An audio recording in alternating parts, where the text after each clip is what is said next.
Types of computer language. In order to get specific output from computers or desired output from computers, we need to talk to computers, or we can say we need to communicate with computers. We can say computer language is a way to communicate with computers. Computer languages can be classified into three categories as assembly language, machine language, and high-level language. First, we are going to see machine language. This machine language is considered as a native language because it is the only language which can be directly understood by the CPU. But the machine language is not so easy for us to understand because the language uses the binary system where the commands will be in the form of zeros and ones. Computer scripts and programs can also be written in other languages like C, C++, Java, we already know.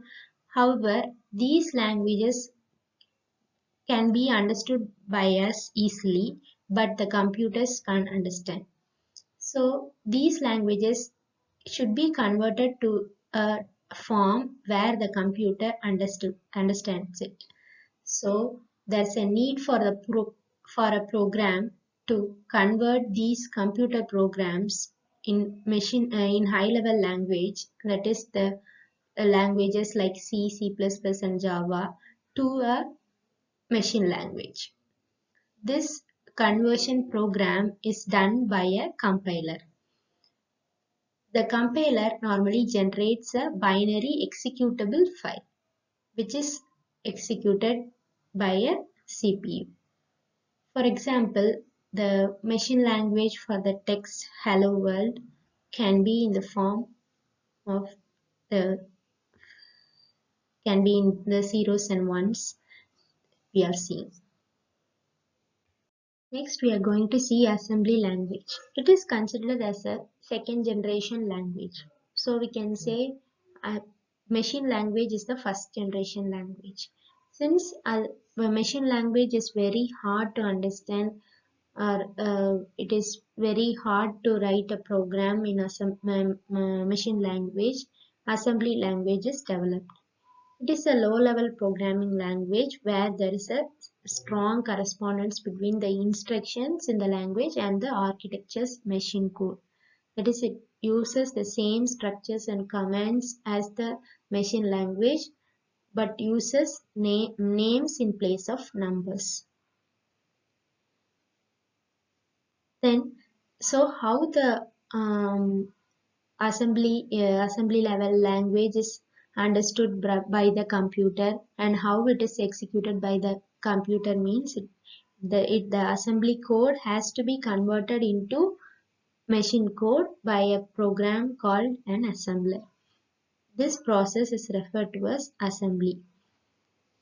Because assembly depends on the machine code instructions, where the machine code instruction depends on a particular computer's architecture, the assembly language should be designed exactly for a specific computer architecture. That is, every assembly language is designed exactly for one, that is exactly for one specific computer architecture. Assembly language may also be called as symbolic machine code. That is, the assembly language is nothing but the machine language, but the only difference is that the assembly language uses names in place of numbers, but it uses the same structures and commands as the machine language. Next, we are moving to the high-level language, where the development of high-level language was done when the programmers faced the issue called portability, where the programs written in assembly language are not portable. That is, as we already said, every assembly language is designed for a particular architecture. That is, a program, assembly language program for a particular architecture cannot be run on another architecture. That is, they are not portable. So there came a need to develop programs that can run on any system that is independent of a computer system. So it is a high level language is developed, which is very easy to understand, and the code can be written easily, and the programs are user friendly, and the main advantage is it is independent of a computer system. The only requirement is that there is a need for a compiler.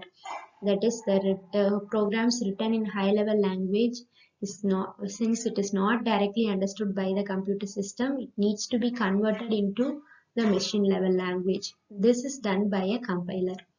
Examples are C++, Java, Fortran, etc.